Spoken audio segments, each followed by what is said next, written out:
Diga olá aos tubarões, sussurrou minha nora enquanto me empurrava do iate. Meu filho Diogo apenas ficou lá sorrindo. O plano deles era roubar minha fortuna de 3 bilhões de euros. Mas quando eles voltaram para casa mais tarde naquela noite, eu estava sentada na minha poltrona favorita com um presente muito especial esperando por eles. Se você está assistindo isso, inscreva-se e me diga de onde você está assistindo. Deixe-me voltar e contar como uma manhã de terça-feira perfeitamente normal me levou a cair no Oceano Atlântico. Acho que eu deveria ter percebido. Mas aos 67 anos, ainda acreditava que família significava algo, que o sangue era mais espesso que a água do mar, se preferir. A manhã havia começado lindamente. Diogo me ligou pessoalmente, não através do assistente, o que deveria ter sido meu primeiro sinal de alerta, me convidando para o que ele chamou de cruzeiro de celebração no seu novo iate. Mãe, queremos brindar a sua recuperação da cirurgia, ele disse, com a voz calorosa que eu confundi com afeto genuíno. Só nós três, como uma família de verdade. Eu estava me recuperando da minha prótese de quadril há 6 semanas e, honestamente, estava desesperada por qualquer sinal de que meu filho e sua esposa Vera ainda me queriam na vida deles, desde que meu marido Roberto morreu há 2 anos. Deixando-me com a fortuna do seu império de tecnologia, as coisas pareciam diferentes entre nós, mais frias. Então me vesti com cuidado naquela manhã, com meu vestido azul marinho, aquele que Roberto sempre dizia que realçava meus olhos, e peguei um táxi até a marina. O iate era magnífico, um navio branco reluzente que provavelmente custava mais do que a casa da maioria das pessoas. Diogo me cumprimentou no cais com um abraço que parecia encenado, enquanto Vera observava do convés, com um sorriso afiado como vidro quebrado. Não é linda? Diogo perguntou, gesticulando para o barco. 42 pés de puro luxo. Estamos pensando em levá-la para os Açores no próximo mês. O que ele não mencionou foi que eles a compraram com o dinheiro que eu dei no ano passado para investir na consultoria de Diogo. 3 milhões de euros, que eu começava a suspeitar que nunca viram o interior de nenhuma conta comercial. A primeira hora foi agradável o suficiente. Navegamos para águas calmas, com a costa algarvia ficando menor atrás de nós. Vera serviu mimosas e falou sobre os planos deles para reformar a casa, minha antiga casa, que eu transferi para eles depois que Roberto morreu. Porque eu achava que me mudar para o apartamento seria mais simples. Mas então Diogo começou a fazer perguntas, casuais no início, sobre meu testamento, sobre os arranjos do fundo, sobre se eu havia considerado fazer mudanças para simplificar as coisas para eles.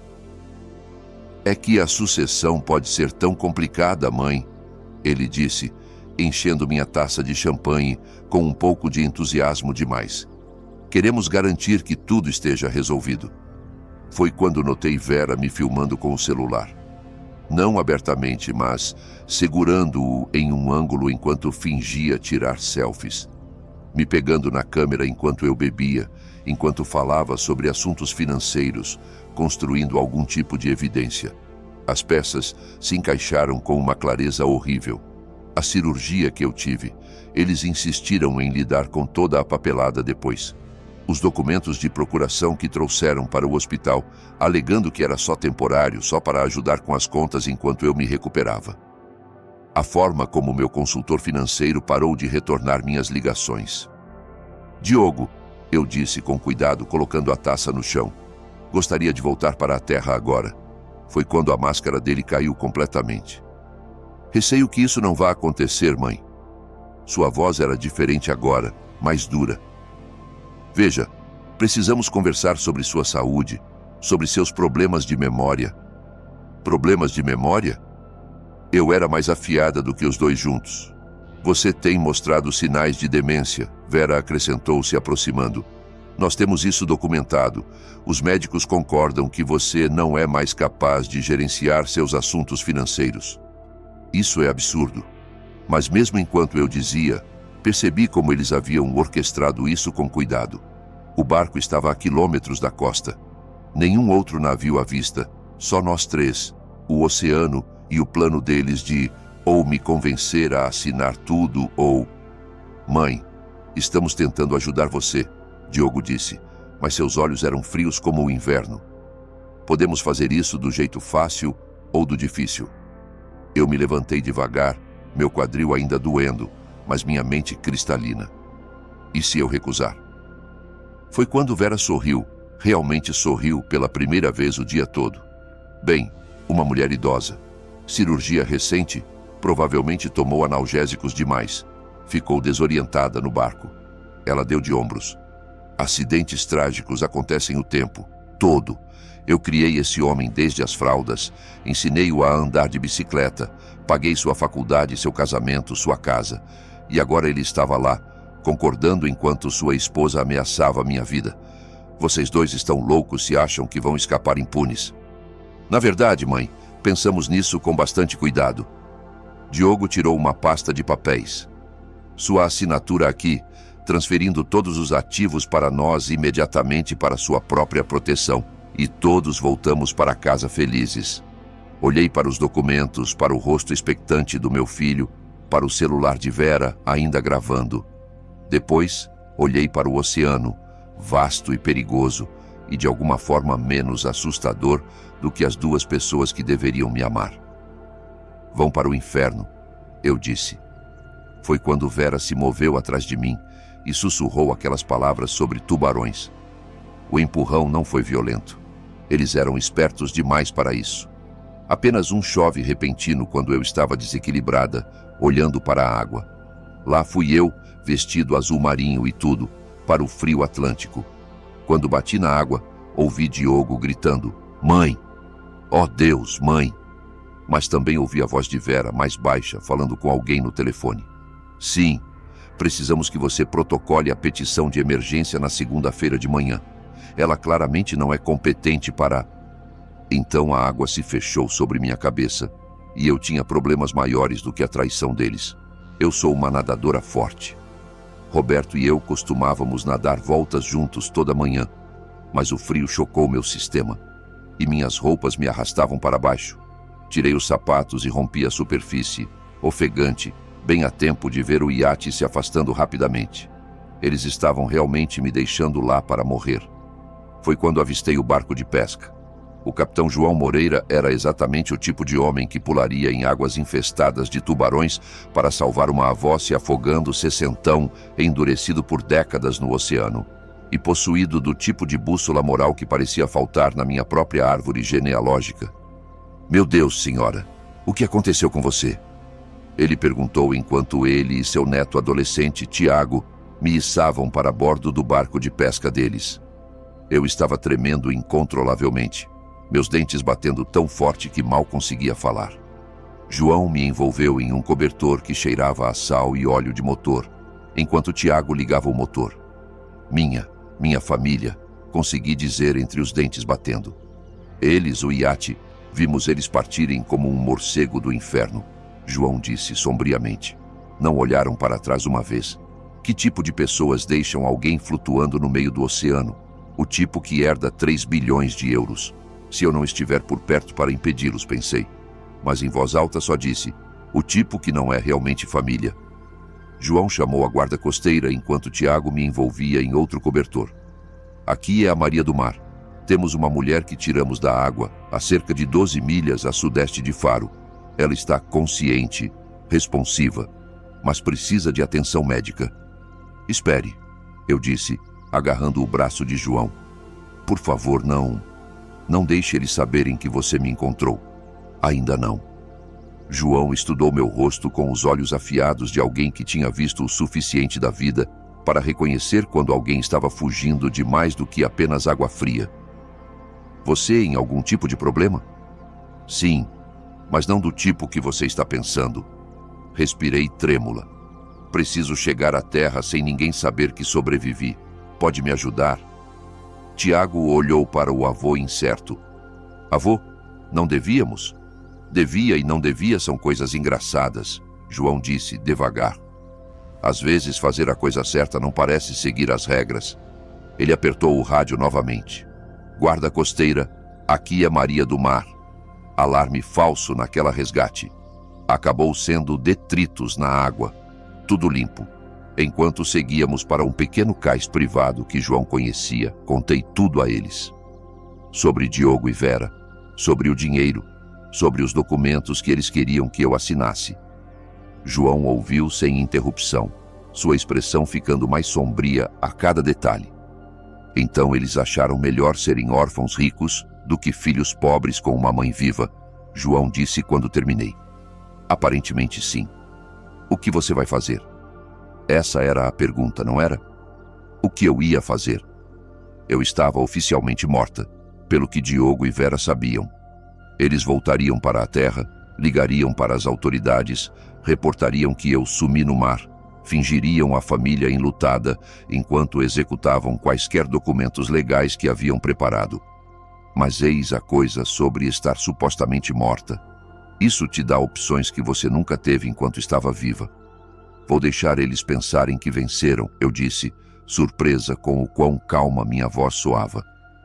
E então, vou destruí-los. João sorriu pela primeira vez desde que me tirou da água. Agora isso soa como um plano que vale a pena. Ajudar. Tiago nos deixou em um pequeno cais em uma enseada que eu nunca tinha visto antes. João conhecia uma mulher lá que gerenciava uma pequena pousada. Sem perguntas, só dinheiro vivo. Senhora Costa, uma mulher durona na casa dos 70 que olhou para meu estado desgrenhado e imediatamente começou a esquentar sopa. Nem piscou quando João explicou que eu precisava de um lugar para ficar fora dos registros por um tempo. Querida, gerencio esse lugar há 30 anos, ela disse, servindo caldo de galinha em uma tigela. Vi pessoas fugindo de todo tipo de coisa. Desde que você não traga violência para minha porta, é bem-vinda. Naquela noite, enquanto Diogo e Vera presumivelmente estavam preenchendo relatórios policiais sobre sua mãe tragicamente desaparecida, eu sentei na cozinha da senhora Costa, vestindo roupas emprestadas e planejando a queda deles. João concordou em ser meus olhos e ouvidos. Seu barco era usado legitimamente para charters de pesca, o que significava que ele estava frequentemente na marina onde Diogo guardava o iate. Ele poderia monitorar os movimentos deles, ouvir as conversas, talvez até fazer alguma investigação por conta própria. Aqui está o que eu não entendo, eu disse, bebendo minha terceira xícara de café. Como eles planejavam tornar isso legal? Mesmo se eu morresse acidentalmente, há procedimentos, investigações. Isso também me incomoda, João concordou. Eles tinham que ter mais do que apenas documentos forjados. Precisavam de alguém do lado de dentro. Naquela noite, fiz uma lista de todos que tiveram acesso às minhas informações financeiras desde que Roberto morreu. Meu advogado, meu contador, meu consultor financeiro, os gerentes do banco, os oficiais do fundo. Alguém estava fornecendo informações a Diogo e Vera, ajudando-os a planejar isso. E eu ia descobrir quem. Mas primeiro precisava saber exatamente qual história eles estavam contando sobre meu desaparecimento. Senhora Costa tinha um computador antigo com acesso à internet. E passei horas lendo reportagens sobre o trágico acidente de barco que reivindicou a vida da viúva proeminente do empresário Roberto Henriques. Os artigos pintavam um quadro de uma família enlutada lidando com o declínio mental de uma mulher idosa. Diogo foi citado extensamente, falando sobre minha confusão e problemas de memória nos últimos meses. Vera aparentemente soluçou para repórteres sobre o quão preocupados eles estavam com minha segurança. Eles até incluíram uma foto. Eu na festa de aniversário de Diogo no ano passado, parecendo ligeiramente confusa enquanto segurava uma bebida. Eu lembrava daquele momento. Eu estava confusa porque ninguém me disse que era uma festa surpresa, e cheguei ao que pensava ser um jantar familiar quieto para encontrar 20 estranhos na minha antiga casa. Mas na foto, eu só parecia perdida e idosa. Exatamente a imagem que eles queriam projetar. O obituário já estava online. Margarida Henriques, mãe e avó amada. Faleceu em um trágico acidente de barco, enquanto desfrutava de um passeio com sua família devotada. Em vez de flores, a família pede doações para a Associação de Alzheimer. Mesmo na morte, eles estavam girando a narrativa do meu suposto declínio mental. Canalhas, murmurei, fechando o laptop. Senhora Costa olhou para cima do seu tricô, planejando algo especial para eles. Oh, sim, eu disse. Algo muito especial mesmo. O funeral foi surpreendentemente bem frequentado para alguém que supostamente estava morrendo de demência. Eu assisti do outro lado do cemitério, através de binóculos que João pegou emprestado do seu equipamento de pesca, escondida atrás de um barracão de manutenção que me dava uma vista perfeita dos procedimentos. Diogo não poupou despesas. Caixão premium, vazio, é claro. Arranjos florais elaborados. Um programa profissional com minha foto na frente. Ele e Vera ficaram ao lado da sepultura em preto perfeitamente coordenado, aceitando condolências de amigos, associados de negócios e pessoas que eu mal reconhecia. O que mais me impressionou foi o quão genuinamente tristes alguns dos enlutados pareciam. Minha vizinha, Eleonora, chorava abertamente. Minhas amigas do clube de leitura vieram, até o doutor. Pereira, que cuidou da minha cirurgia de quadril, estava lá, parecendo sombrio. Essas pessoas genuinamente se importavam comigo e Diogo e Vera estavam aceitando sua simpatia, sabendo muito bem que eu estava viva. Vê algo interessante? João sussurrou, agachado ao meu lado. Além do meu filho dando uma performance digna de Oscar? Olhe para quem não está lá. João ajustou seus próprios binóculos. Tipo, quem? Meu consultor financeiro, Ricardo Barbosa. Meu advogado, Patrícia Vieira. Meu contador, Miguel Torres. Baixei os binóculos, as peças se encaixando. As pessoas que normalmente estariam no funeral de uma cliente valendo 3 bilhões de euros não estão em lugar nenhum. Talvez estejam ocupados com as coisas da herança. Talvez.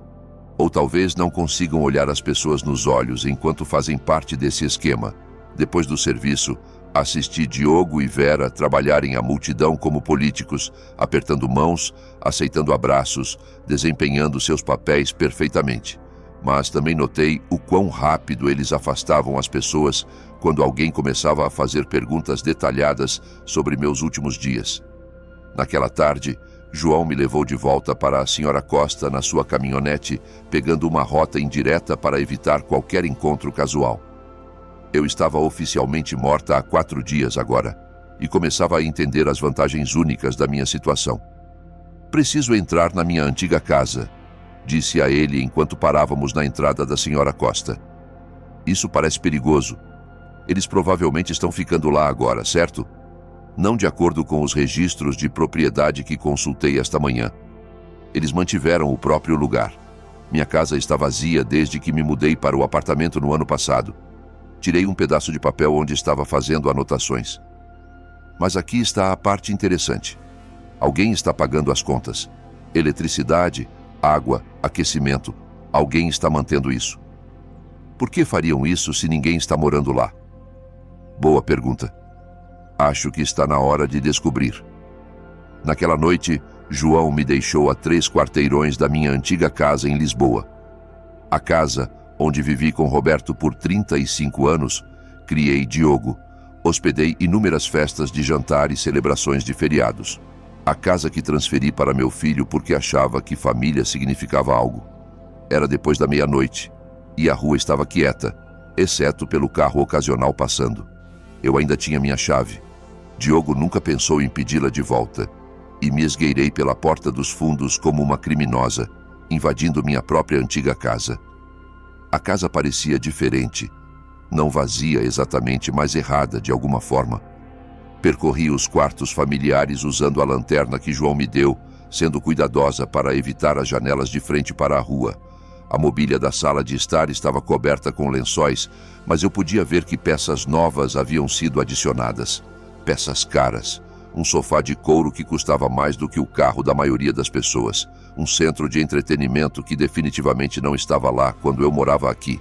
Na cozinha, a geladeira estava estocada, não com o básico que você manteria em uma casa que visita ocasionalmente, mas com comida fresca, comida cara, queijo importado, vegetais orgânicos, o tipo de itens premium que sugeriam ocupação regular. Mas foi no escritório em casa, o antigo estudo de Roberto, onde encontrei o que realmente procurava.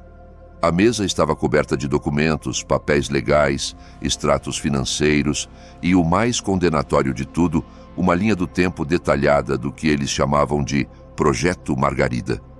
Meu próprio nome transformado em um código para minha eliminação. Fotografei tudo com a câmera descartável que João me deu, minhas mãos tremendo de raiva enquanto lia os planos deles. Eles estavam trabalhando nisso há mais de um ano, documentando cuidadosamente o que alegavam serem sinais da minha deterioração mental. Visitas ao médico onde me orientavam para parecer confusa. Situações sociais onde me armavam para parecer desorientada. A foto da festa de aniversário no jornal? Eles deliberadamente não me disseram que era uma surpresa, então capturaram minha reação confusa. A confusão com medicamentos que tive 3 meses atrás que me levou à emergência? Eles trocaram meus frascos de receita. Cada momento de confusão, cada instância onde pareci desequilibrada ou esquecida, havia sido orquestrada e documentada com cuidado como evidência de demência. Mas o documento mais arrepiante era uma carta de alguém assinada apenas como MT, aparentemente um dos co-conspiradores deles. A linha do tempo precisa ser acelerada. Margarida tem feito muitas perguntas sobre os documentos de procuração. Se ela ficar suspeita e for a um advogado independentemente, tudo desmorona. Recomendo passar para a fase 3 nas próximas 2 semanas. Fase 3, de acordo com a linha do tempo, era a minha morte. Eu estava fotografando o último documento quando ouvi uma porta de carro batendo lá fora. Faróis varreram as janelas da frente e ouvi vozes se aproximando da porta da frente. Diogo e Vera voltando para casa da sua performance de luto. Rapidamente reuni minhas coisas e me dirigi para a porta dos fundos, mas pude ouvir a conversa deles enquanto entravam. Acha que a mulher do Pereira acreditou? Ela estava chorando demais para pensar direito. Além disso, o que ela vai investigar? Mãe caiu de um barco. Acontece. E o testamento? Quanto tempo antes de podermos, a sucessão abre na segunda. MT diz que teremos acesso total às contas em 6 semanas. Escorreguei pela porta dos fundos para o jardim, meu coração batendo forte. Mas enquanto me arrastava ao lado da casa em direção à rua, ouvi algo que me parou no lugar. Um bebê chorando. Havia um bebê na minha antiga casa. Diogo e Vera nunca mencionaram ter uma criança, o que significava que havia mais nessa história do que eu imaginava. O bebê mudou tudo. Enquanto me agachava atrás das roseiras que eu plantei 20 anos atrás, ouvindo o som de um bebê chorando na minha antiga casa, percebi que isso não era só sobre meu dinheiro, era sobre algo muito maior. João me pegou na esquina 15 minutos depois e eu ainda estava tremendo enquanto subia na sua caminhonete. Você parece que viu um fantasma, ele disse. Pior, vi minha substituta. Contei a ele sobre o bebê, sobre os documentos, sobre o misterioso MT que parecia estar orquestrando tudo. Um bebê, João repetiu, devagar. Eles nunca mencionaram ter uma criança? Nunca.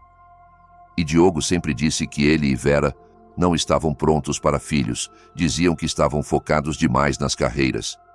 Tirei minha câmera descartável. Preciso revelar essas fotos, mas não em qualquer lugar. Eles podem ter conexões. João conhecia um cara em Faro que tinha uma loja de revelação em 1 hora e não fazia perguntas. Enquanto esperávamos pelas fotos, sentamos na caminhonete de João, bebendo café de um posto de gasolina e tentando montar o quebra-cabeça. Então eles planejam isso há mais de 1 ano, João disse, estudando minhas anotações. Sistematicamente fazendo você parecer incompetente, documentando tudo, conseguindo alguém dentro da sua equipe financeira para ajudar. E agora, há um bebê envolvido, o que significa ou que eles mentiram sobre ter filhos, ou parei, outra possibilidade me ocorrendo, ou o bebê não é deles. O que você quer dizer? Pense nisso.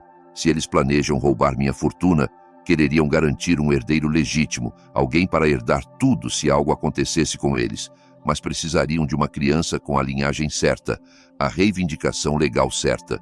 João olhou para mim com preocupação. Você acha que eles roubaram um bebê? Acho que fizeram algo, e acho que MT, quem quer que seja, é a chave para entender o quê. As fotos foram devastadoras quando reveladas, evidência clara da conspiração de 1 ano deles. completa com linhas do tempo, relatórios médicos falsos e projeções financeiras mostrando como planeavam gastar meu dinheiro. Mas a foto mais perturbadora foi a última, uma certidão de nascimento que quase perdi, enfiada debaixo de outros papéis. Bebê Henriques, nascido há 3 semanas. Mãe, Vera Henriques. Pai, Diogo Henriques. Mas eu estive com Vera apenas 4 dias atrás naquele iate. Ela definitivamente não estava se recuperando de um parto. Essa certidão de nascimento é falsa, disse a João, completamente fabricada. Então, de quem é o bebê? Naquela noite, não consegui dormir.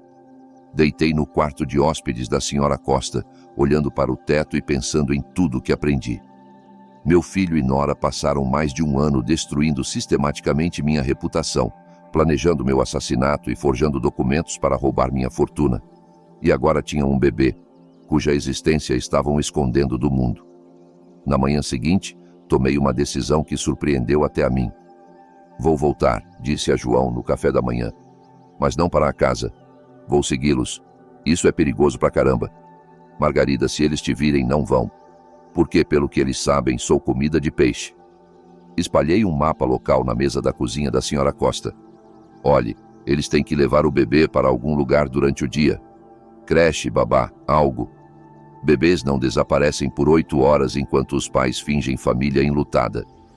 João estudou o mapa duvidosamente. E o que você espera encontrar? A verdade sobre aquele bebê. E, espero, a identidade de MT Senhora Costa, que estava ouvindo em silêncio enquanto lavava a louça, finalmente falou. Há um investigador particular na cidade que me deve um favor. Profissional, discreto e muito bom em seguir pessoas sem ser visto. Não posso envolver mais ninguém nisso, protestei. Querida, senhora Costa disse, secando as mãos em um pano de prato. Você está muito além de conseguir lidar com isso sozinha. Essas pessoas tentaram te matar. Não vão hesitar em tentar de novo se descobrirem que você está viva. Ela estava certa, é claro. Mas contratar um investigador particular exigiria admitir para mais pessoas que eu não estava realmente morta. Significava expandir o círculo de pessoas que sabiam meu segredo. Que tipo de favor esse investigador te deve? Senhora Costa sorriu misteriosamente. O tipo em que meu neto não foi para a cadeia por algo estúpido que fez aos 22 anos. Investigador chamado Daniel Carvalho, ex-policial, muito confiável e excelente em fazer problemas desaparecerem. Ao meio-dia, eu estava sentada no pequeno escritório de Daniel Carvalho, acima de uma loja de sanduíches no centro de Faro, contando minha história pela 3ª vez em uma semana. Daniel tinha cerca de 50 anos, com cabelos prematuramente grisalhos e o tipo de olhos alertas que não perdiam nada. Então, você quer que eu siga seu filho e nora, descubra sobre esse bebê misterioso e identifique o co-conspirador deles. Ele resumiu depois que terminei. Isso mesmo. E você está me pagando com o quê? Porque, de acordo com os jornais, todos os seus ativos estão congelados pendentes de sucessão. Tirei um envelope que preparei mais cedo. Dinheiro vivo. Eu tinha algum dinheiro de emergência escondido em um cofre que Diogo não sabe. Roberto sempre insistiu que mantivéssemos fundos líquidos disponíveis para emergências. Daniel folheou as notas, o suficiente para cobrir 2 semanas de vigilância, e assentiu. Vou precisar de fotos dos alvos e quaisquer endereços onde eles possam estar ficando. Dei a ele tudo o que tinha, incluindo as fotos da minha invasão na casa. Daniel as estudou com cuidado, prestando atenção particular aos documentos com a assinatura misteriosa de MT. Essa caligrafia parece familiar, ele disse, tirando uma lupa. Profissional, mas com algumas características distintas. Se importa se eu rodar isso em alguns bancos de dados? Faça o que precisar. Mais uma coisa, Daniel disse enquanto eu me preparava para ir embora. Se essas pessoas são tão perigosas quanto você diz, precisamos de um protocolo de segurança. Você me liga a cada 12 horas. Se eu não ouvir de você, levo tudo para a polícia. Concordei, embora esperasse que não chegasse a isso. Quanto menos envolvimento oficial, melhor. Pelo menos até eu entender exatamente o que Diogo e Vera haviam feito. Naquela tarde, voltei para a senhora Costa e esperei. E planejei, porque agora eu tinha ajuda. Ajuda real, ajuda profissional, e em menos de 24 horas ia saber exatamente quem tentou me matar e por quê. Daniel Carvalho valia cada centavo que paguei. No fim do segundo dia, ele tinha mais informações sobre as atividades de Diogo e Vera do que eu aprendi em meses vivendo com eles. Seu filho tem estado muito ocupado desde que você supostamente morreu, Daniel disse, espalhando fotografias pela mesa da cozinha da senhora Costa. Múltiplas reuniões com advogados, 2 visitas ao banco e 3 viagens separadas a uma clínica médica privada fora de Lisboa.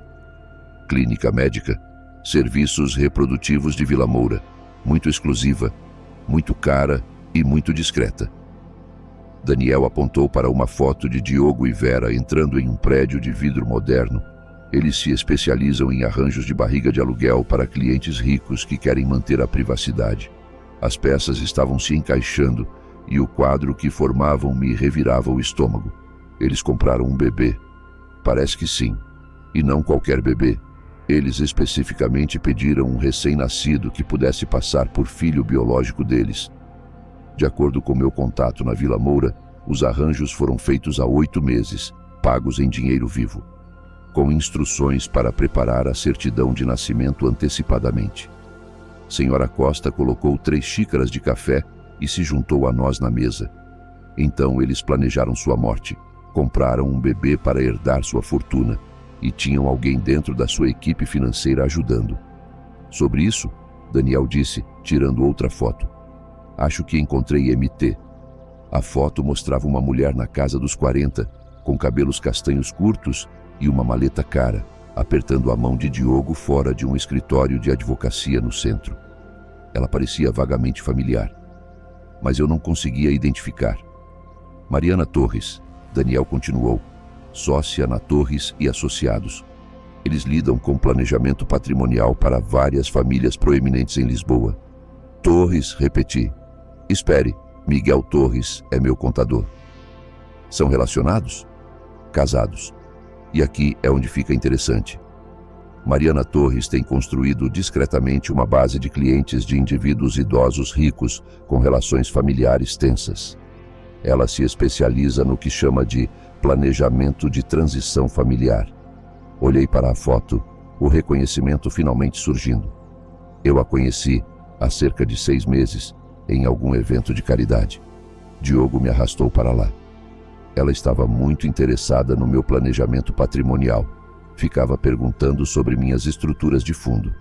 Aposto que sim, porque Mariana Torres tem um modelo de negócios muito específico. Ela identifica clientes idosos com ativos substanciais e famílias afastadas, então ajuda as famílias a acelerarem sua herança, através do que ela chama de intervenção compassiva. Você quer dizer assassinato, senhora Costa disse bluntly.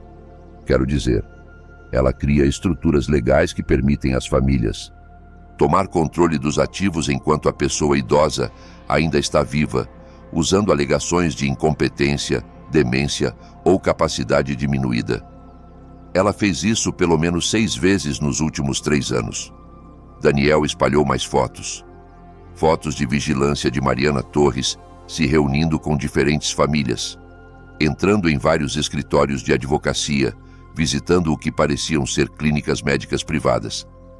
Ela está gerenciando uma operação inteira, encontra pessoas idosas ricas com parentes gananciosos, ajuda a orquestrar evidências de declínio mental, fornece cobertura legal para transferências de ativos e leva uma fatia substancial da herança.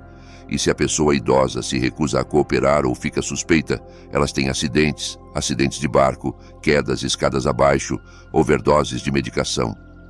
Sempre trágicos, sempre plausivelmente acidentais e sempre financeiramente convenientes para a família sobrevivente. Senti-me enjoada. Isso não era só sobre meu dinheiro, era sobre uma operação sistemática visando idosos vulneráveis. Quantas pessoas ela matou?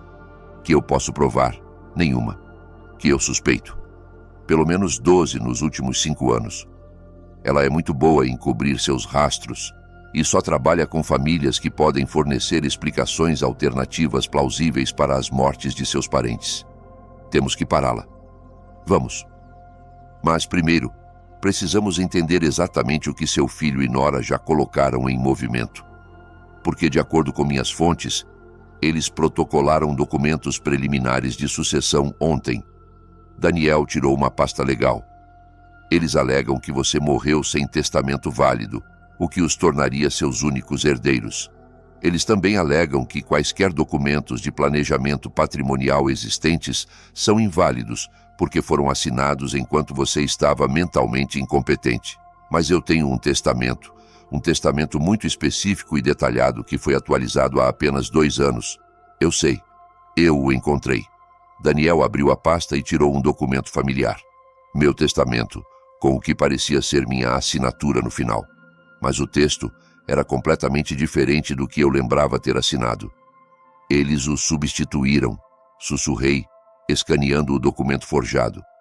Isso deixa tudo para Diogo, com provisões para quaisquer filhos futuros que ele possa ter, incluindo o bebê que eles acabaram de adquirir através dos serviços reprodutivos de Vila Moura. Levantei-me e caminhei até a janela da Sra. Costa, olhando para o oceano. 1 semana atrás eu era uma viúva enlutada, tentando manter uma relação com minha única família. Agora eu era uma vítima de assassinato que sobreviveu à própria assassinato, descobrindo que meu filho fazia parte de uma empresa criminosa maior visando pessoas idosas. Há algo mais, Daniel disse gentilmente, sobre o bebê. Virei-me para encará-lo. A mãe biológica era uma garota de 17 anos chamada Sara Costa, fugitiva do norte, sem família, sem sistema de apoio. Mariana Torres a encontrou em um abrigo no Porto e ofereceu 50 mil euros para carregar um bebê para um casal amoroso que não podia ter filhos. Onde ela está agora? A expressão de Daniel era sombria. De acordo com os registros médicos, ela morreu de complicações durante o parto. Mas falei com uma enfermeira na Vila Moura que se lembra de Sara. Garota saudável, sem fatores de risco, gravidez normal até o dia do parto. A implicação pairava no ar, como fumaça. Eles a mataram, eu disse. Acho que sim, mas não posso provar ainda. Daniel reuniu suas fotos. O que posso provar é que seu filho e nora fazem parte de uma organização criminosa que tem assassinado sistematicamente pessoas idosas pelo dinheiro delas. E amanhã de manhã, eles vão se encontrar com Mariana Torres para finalizar a transferência legal dos seus ativos. Olhei para a Sra. Costa, depois para Daniel, depois para as fotos espalhadas pela mesa, mostrando meu filho apertando a mão de uma assassina profissional. Então, acho que está na hora de Margarida Henriques ressuscitar dos mortos. A parte mais difícil de planejar seu retorno dos mortos é decidir qual público recebe o choque primeiro.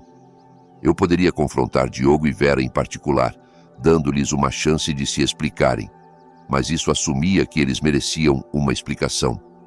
Ou poderia tornar minha ressurreição pública, deixando-os descobrir que eu estava viva da mesma forma que o resto do mundo. Escolhi a opção 3, assombração estratégica. Você quer o quê? Daniel perguntou quando expliquei meu plano.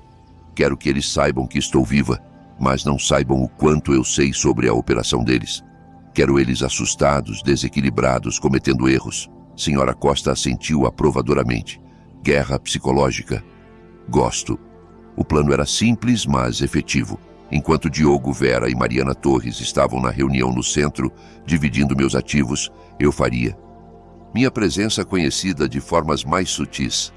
Daniel descobriu que eles estavam mantendo o bebê na casa de Diogo durante o dia, com uma enfermeira particular que foi contratada através de uma das empresas de fachada de Mariana Torres.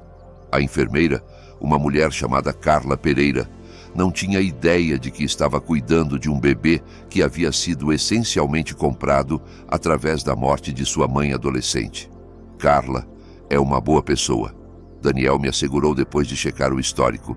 Mãe solteira, diploma de enfermagem, ficha limpa. Ela provavelmente acha que está ajudando uma família legítima com cuidados infantis. Então ela merece saber a verdade. Naquela manhã, enquanto Diogo e Vera estavam no centro legalmente me apagando da existência, eu fiquei na varanda da frente da minha antiga casa e toquei a campainha. Carla Pereira era mais jovem do que eu esperava. talvez 35, com olhos cansados e um calor genuíno. Ela abriu a porta, segurando uma mamadeira e vestindo pijamas cobertos com animais de desenho. "Posso ajudar?" ela perguntou. "Olá, Carla. Meu nome é Margarida Henriques.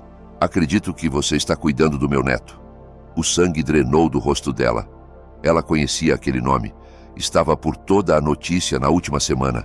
A viúva rica que morreu em um acidente de barco. Você está morta?" "Sim, tenho lido sobre isso. História fascinante, embora não inteiramente precisa." Sorri gentilmente. "Posso entrar? Acho que precisamos conversar." Carla deu um passo para trás, ainda me encarando como se eu fosse realmente um fantasma. "Mas você morreu. Nos jornais, na notícia. Seu filho disse..." "Meu filho disse muitas coisas, aparentemente. Nem todas verdadeiras." Seguia para a sala de estar, minha antiga sala de estar, onde um bebê sentava em um assento balançante, gorgolejando contente. "Oh!" respirei, vendo o bebê pela primeira vez. "Oh, sua coisa linda." O bebê era perfeito. Talvez 3 semanas de idade, com cabelos escuros e olhos castanhos sérios. Ele vestia uma roupa cara, e o quarto ao redor dele estava cheio de equipamentos de bebê de alta qualidade que deviam custar milhares de euros. "Qual é o nome dele?"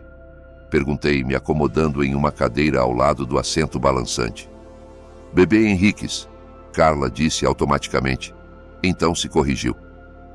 "Quero dizer, eles disseram que o nome dele seria Roberto Júnior, depois do avô, mas não decidiram com certeza." "Eles não decidiram porque não o conhecem bem o suficiente para nomeá-lo", eu disse suavemente. "Porque ele não é realmente o bebê deles, é?" Carla sentou pesadamente no sofá. "Não entendo o que está acontecendo. Você deveria estar morta, e Diogo e Vera, eles deveriam ser pais enlutados que precisavam de ajuda com o recém-nascido enquanto lidavam com assuntos familiares. Carla, preciso que você ouça com muita atenção. Esse bebê não é o filho biológico de Diogo e Vera. Eles o compraram através de um arranjo ilegal de barriga de aluguel que resultou na morte da mãe biológica e tentaram me assassinar há 6 dias para roubar minha herança e criar essa criança como herdeiro deles. Isso é impossível. Tirei as fotos que Daniel tirou, os documentos que copiei do escritório de Diogo em casa, a evidência da operação criminosa de Mariana Torres.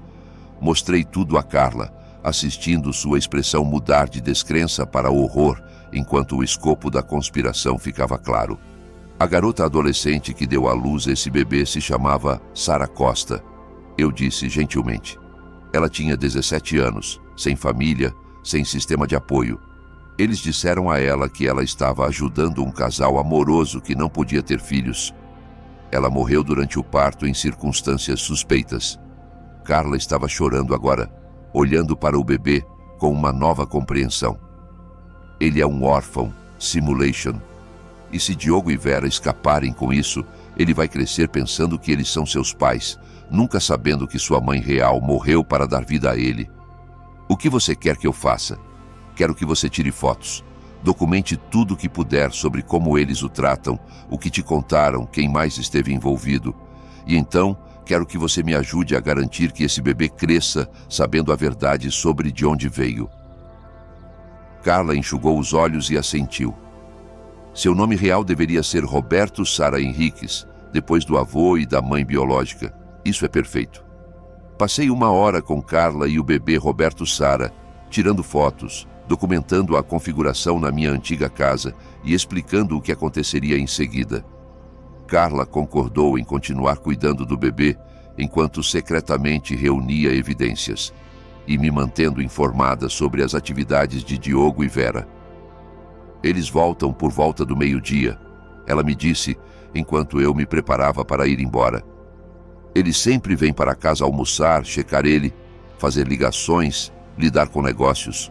Perfeito. Até lá, eles terão recebido minha primeira mensagem. Enquanto eu conversava com Carla, Daniel estava ocupado no centro. Ele estacionou do outro lado da rua do prédio de escritórios de Mariana Torres, com uma lente teleobjetiva, tirando fotos de Diogo e Vera entrando no prédio, se reunindo com Torres, apertando mãos sobre o que achavam ser meu certificado de óbito legal. Mas o presente real era o que João entregou no escritório do advogado deles enquanto eles estavam na reunião. Eu escrevi uma nota simples em papelaria elegante. Queridos Diogo e Vera, relatos da minha morte foram grandemente exagerados. Precisamos conversar. Com amor, mãe. PS. Deem meus cumprimentos ao pequeno Roberto Sara. Ele é lindo.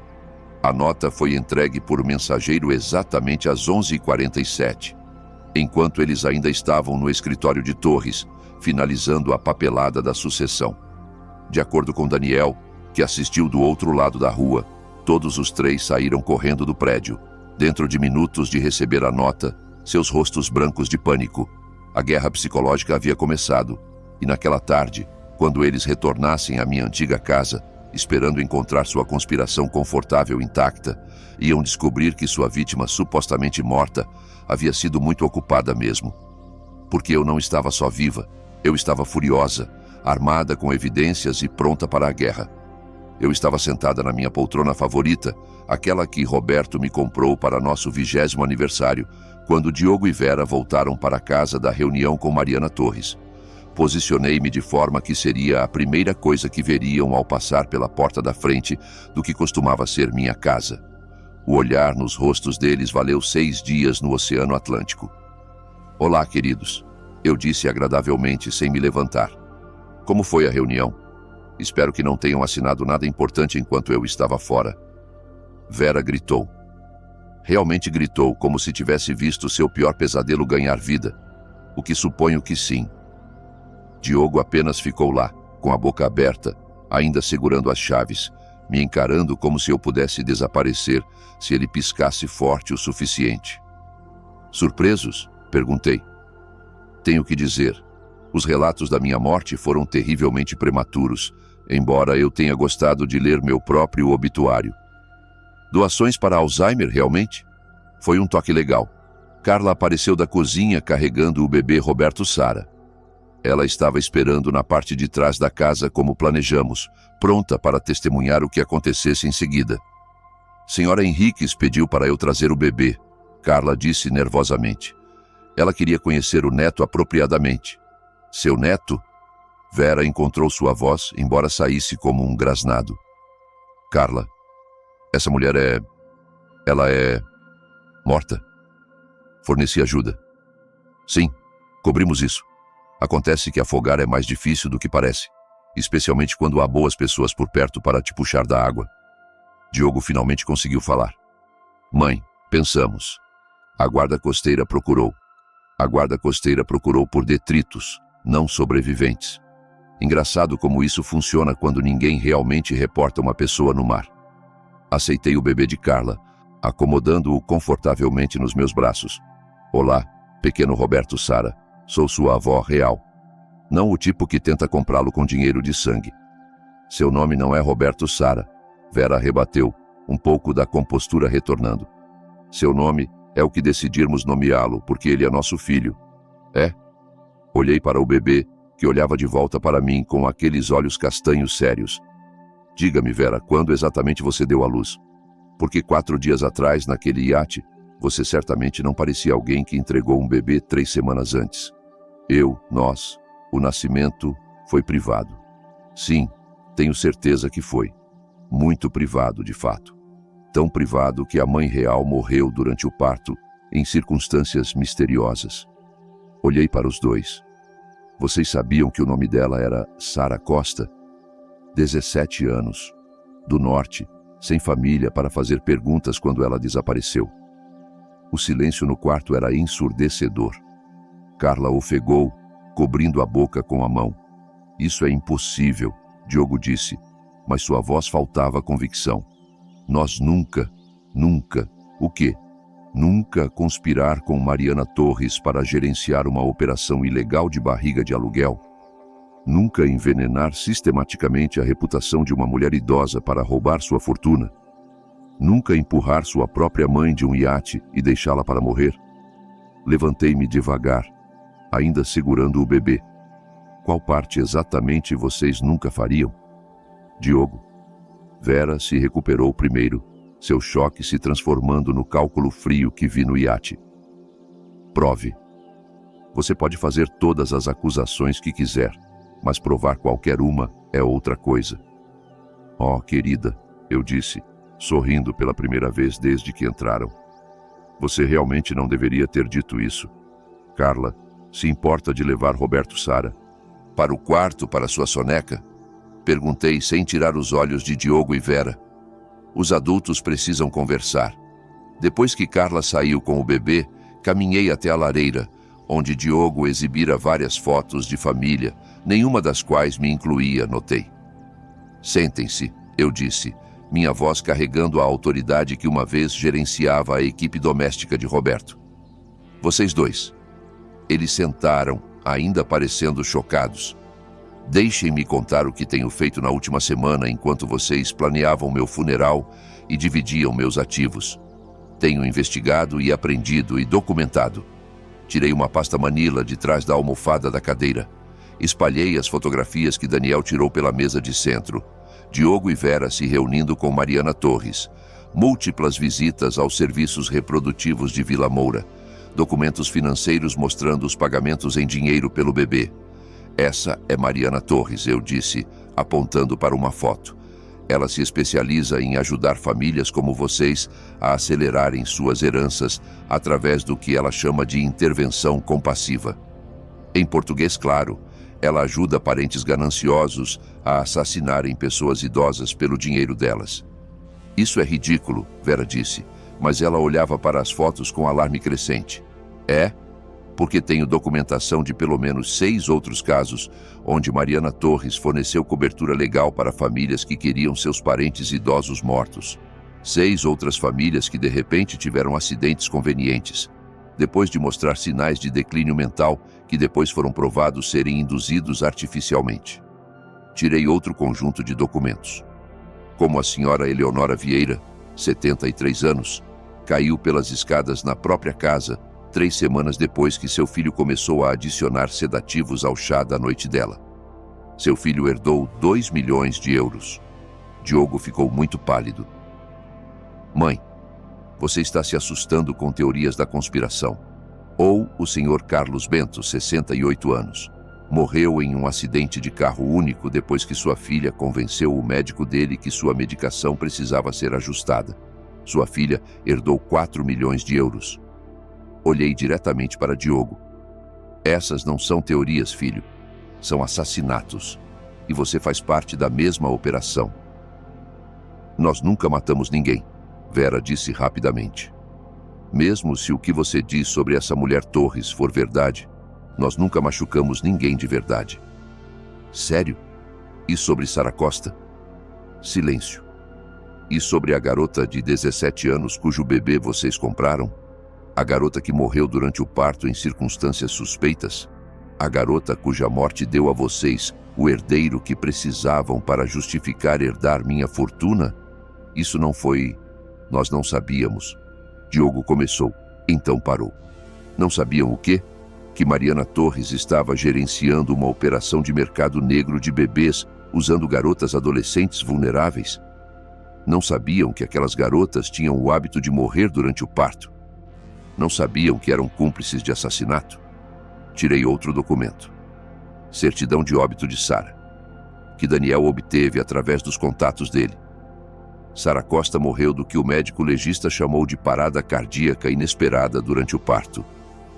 De acordo com a enfermeira que estava presente, Sara era saudável, jovem e sem sinais de distress até o momento em que parou de respirar.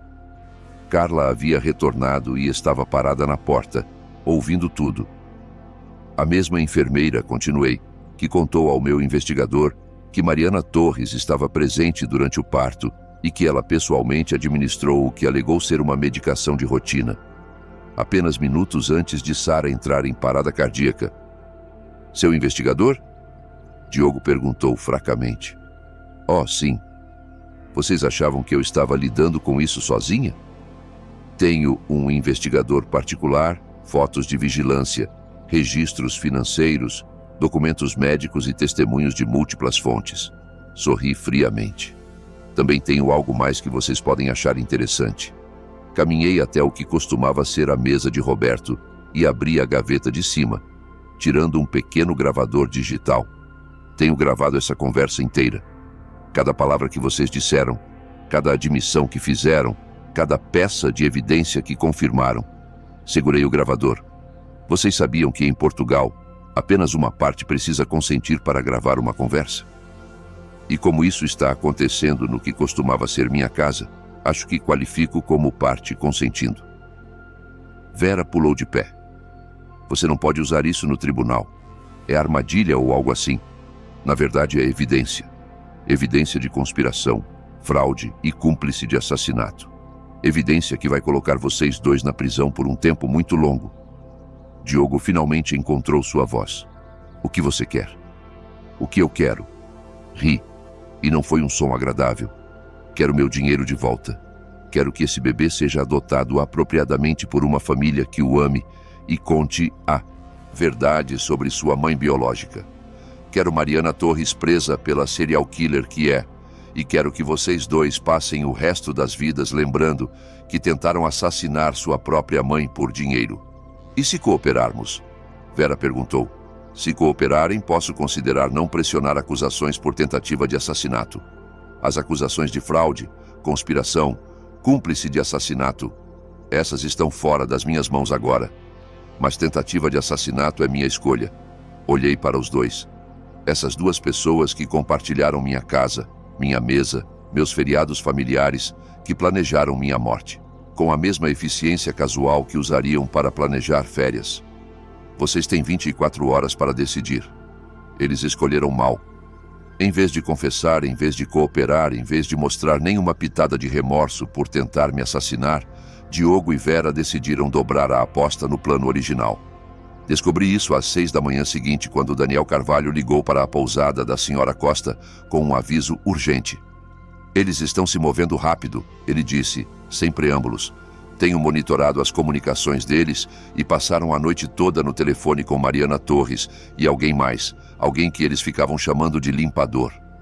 Eu estava instantaneamente acordada. Que tipo de limpador? O tipo que faz problemas desaparecerem permanentemente. Eles planejam te matar de novo e dessa vez querem garantir que o corpo seja encontrado, para não haver dúvida sobre sua morte. Sra. Costa, que estava ouvindo da porta da cozinha, imediatamente começou a fazer ligações. Em 15 minutos, João Moreira estava na nossa porta da frente com sua caminhonete e estávamos evacuando para uma casa segura que Daniel arranjou. Quanto tempo temos? Perguntei, enquanto dirigíamos pela escuridão pré-amanhecer. Não muito. O limpador que contrataram está voando de Madrid esta manhã. De acordo com minhas fontes, ele se especializa em fazer assassinatos parecerem acidentes e tem uma taxa de sucesso perfeita. A casa segura era uma pequena cabana em uma ilha privada, acessível apenas por barco. João conhecia o dono, outro pescador, que lhe devia favores e não fazia perguntas. Chegamos lá bem quando o sol estava nascendo sobre o Atlântico. Isso é insano, eu disse, sentada na mesa da cozinha da cabana com uma xícara de café, tentando processar o que estava acontecendo. Meu próprio filho contratou um assassino profissional para me matar. As pessoas fazem coisas terríveis por dinheiro, João disse sombriamente. Mas não vamos deixar eles escaparem com isso. Daniel chegou uma hora depois com notícias mais perturbadoras. É pior do que pensávamos. Mariana Torres não está só gerenciando um esquema de assassinato por herança. Ela faz parte de uma rede maior. Eles têm visado pessoas idosas ricas por toda a Península Ibérica há anos. Ele espalhou fotografias e documentos pela mesa. Identifiquei pelo menos 20 mortes suspeitas nos últimos 5 anos. Todas idosos, ricos, todos com parentes gananciosos, todos considerados acidentais ou naturais, apesar de circunstâncias que deveriam ter acionado investigações. Como eles escapam impunes? Eles têm pessoas dentro do sistema. Médicos, legistas, detetives da polícia, juízes de sucessão. Não é só um negócio familiar. É crime organizado com um demográfico-alvo muito específico. Sra. Costa, que insistiu em vir conosco apesar do perigo, estava estudando as fotografias com um olho aguçado. Essa mulher aqui, ela disse, apontando para uma foto de vigilância. Eu a vi antes. Onde? No hospital onde voluntário. Ela estava lá há cerca de 6 meses, fazendo perguntas sobre pacientes idosos que não tinham visitas de família. Dizia que era de alguma agência de serviços sociais. Daniel e eu trocamos olhares. Ela estava caçando alvos. E agora eles vêm atrás de você porque você é a primeira pessoa que sobreviveu à operação deles e pode testemunhar sobre o que fazem, João disse. Então precisamos garantir que meu testemunho seja ouvido antes que tenham chance de me silenciar. Passei o resto daquela manhã escrevendo tudo. Cada detalhe da traição de Diogo e Vera. Cada peça de evidência que reunimos sobre a operação de Mariana Torres. Cada nome e data e transação que conseguia lembrar. Se algo acontecesse comigo, pelo menos a verdade sobreviveria. Mas por volta do meio-dia, o telefone de Daniel tocou com notícias que mudaram tudo. Eles encontraram o limpador, ele disse depois de encerrar a ligação. Morto no quarto de hotel dele. Tiro único na cabeça. Execução profissional. O que isso significa? Significa que Mariana Torres está limpando a casa. Qualquer um que possa conectá-la à rede de assassinato está sendo eliminado, incluindo potencialmente seu filho e nora. O pensamento de Diogo sendo assassinado deveria me aterrorizar. Em vez disso, senti uma satisfação fria que me surpreendeu com sua intensidade.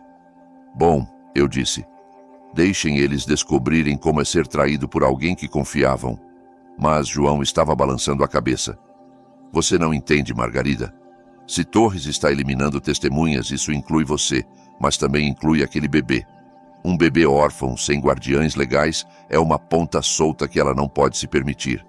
Meu sangue gelou. Roberto Sara. Ela vai mandar matá-lo também. Fazer parecer um acidente trágico. Vazamento de monóxido de carbono. Incêndio na casa. Algo que elimine a evidência junto com a testemunha. Levantei-me tão rápido que derrubei minha xícara de café. Temos que pegá-lo. É perigoso demais. Eles vão estar vigiando sua antiga casa, esperando você aparecer. Então acho que vou ter que dar a eles o que estão esperando. O plano era simples, o que o tornava aterrorizante. Eu me renderia a Diogo e Vera, deixaria eles pensarem que venceram e confiaria que Daniel e João estariam em posição para resgatar tanto mim quanto o bebê Roberto Sara. Quando Mariana Torres aparecesse para limpar a casa. Esse é o plano mais estúpido que já ouvi, Senhora Costa disse, enquanto nos preparávamos para retornar ao continente. É a única forma de salvar aquele bebê, respondi, checando os dispositivos de gravação escondidos que Daniel me deu, e conseguir evidência suficiente para derrubar a operação inteira de Torres. Daniel tinha monitorado comunicações a manhã toda. Mariana Torres estava dirigindo de Madrid, planejando chegar à minha antiga casa à noite. Diogo e Vera foram instruídos a me ter lá, viva, para que Torres pudesse me questionar sobre o que eu sabia antes de arranjar meu acidente final.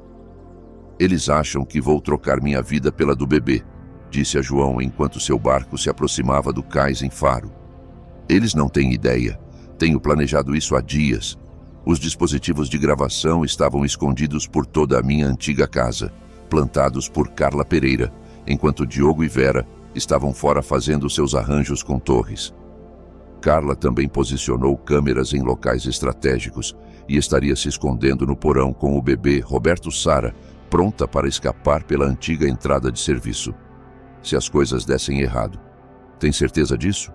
João perguntou enquanto chegávamos ao cais. Tenho certeza de que se não fizer isso, um bebê inocente vai morrer por causa da ganância do meu filho. Isso não é algo com que posso viver. Caminhei até a porta da frente da minha antiga casa exatamente às 6 horas. Como arranjado, Diogo atendeu, parecendo abatido e assustado. Mãe, ele disse, e por apenas um momento, ouvi meu menininho na voz dele, a criança que criei, amei, me sacrifiquei por. Olá, Diogo. Estou aqui, como prometido.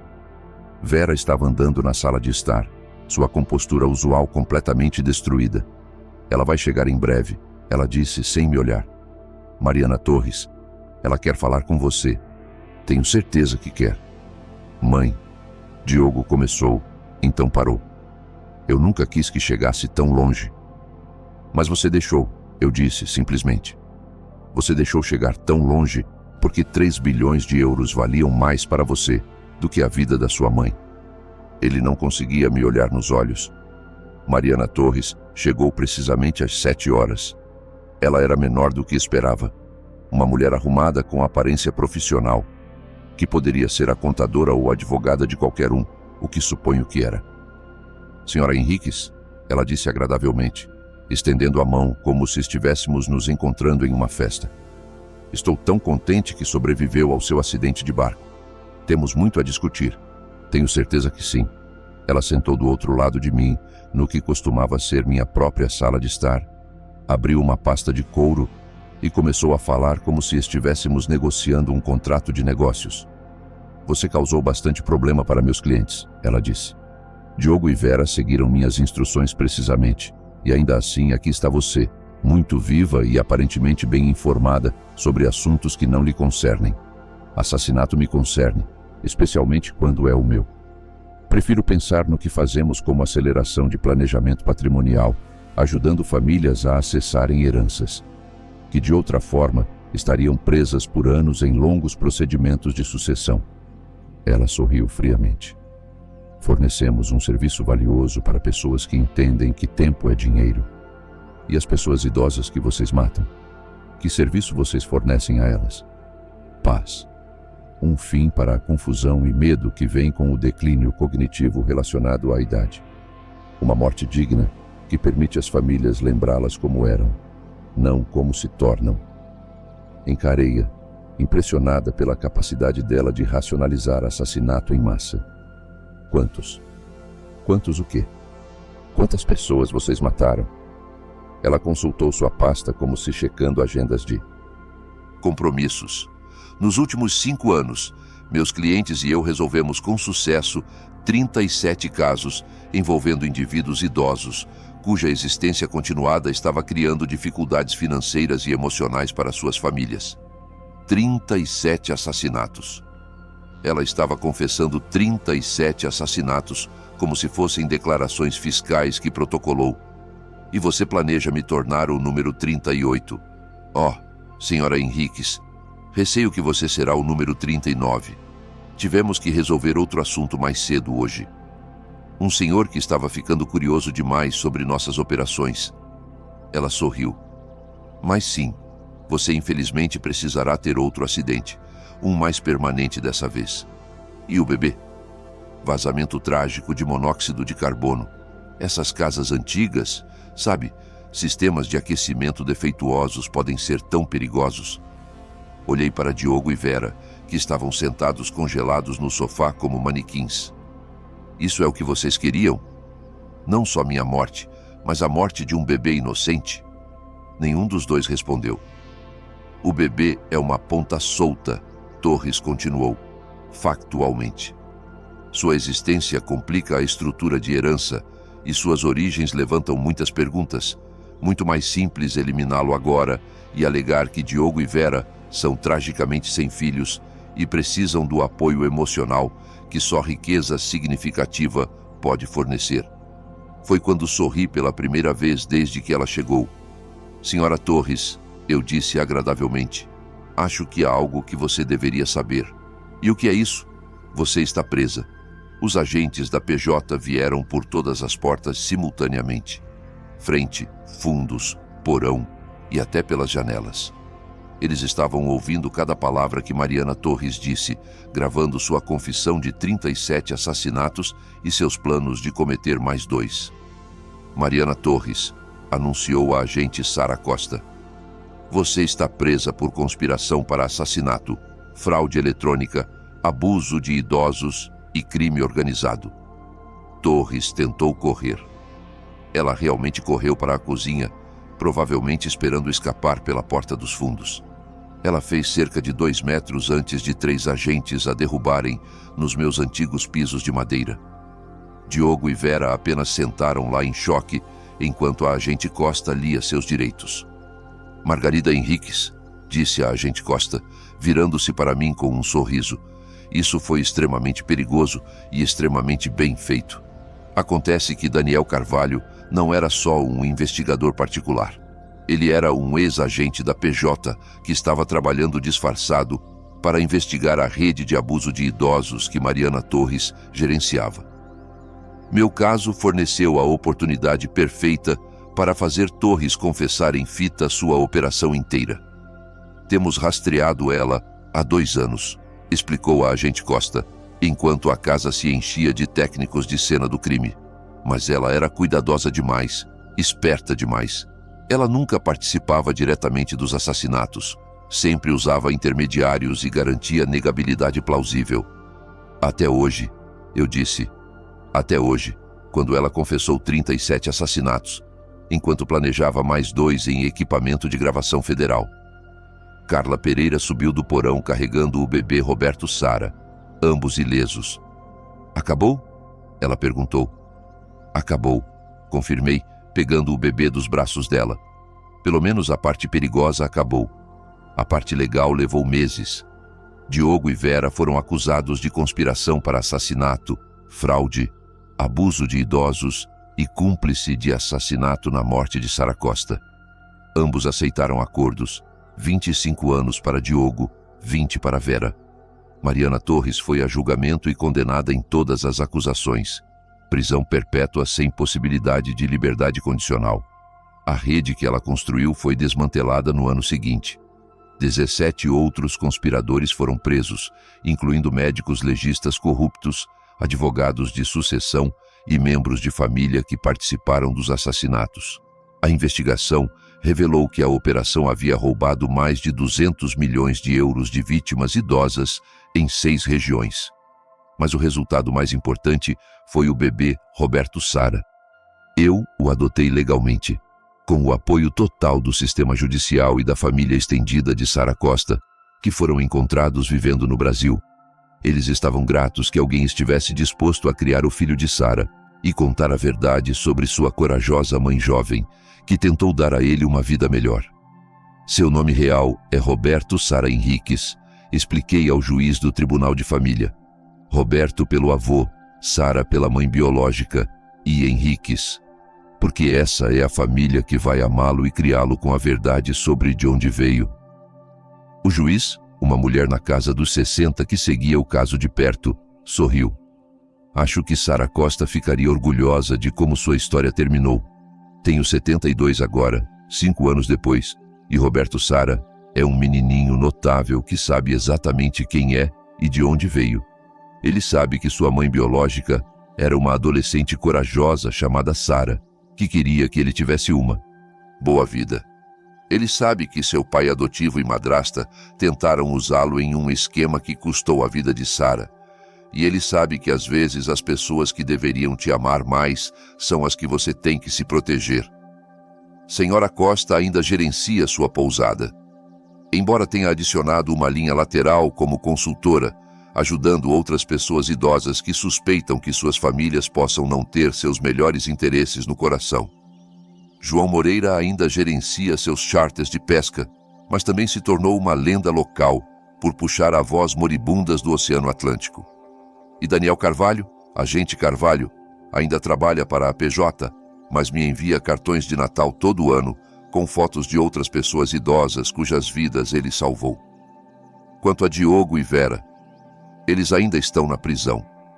Diogo me escreve cartas, às vezes, tentando explicar por que fez o que fez, pedindo perdão, alegando que foi manipulado por pessoas mais espertas que ele. Eu não respondo, porque eis o que aprendi durante minha semana como mulher morta. Família não é sobre sangue ou obrigação ou herança. É sobre aparecer quando alguém precisa de você, proteger os vulneráveis e escolher amor sobre ganância todo dia. Roberto, Sara e eu temos esse tipo de família agora. O tipo onde ninguém é empurrado de barcos, ninguém rouba fundos e ninguém tem que morrer para outro enriquecer. É uma família muito melhor do que aquela em que nasci e definitivamente melhor do que a que criei. Obrigado por ouvir. Não esqueça de se inscrever e sinta-se à vontade para compartilhar sua história nos comentários. Sua voz importa.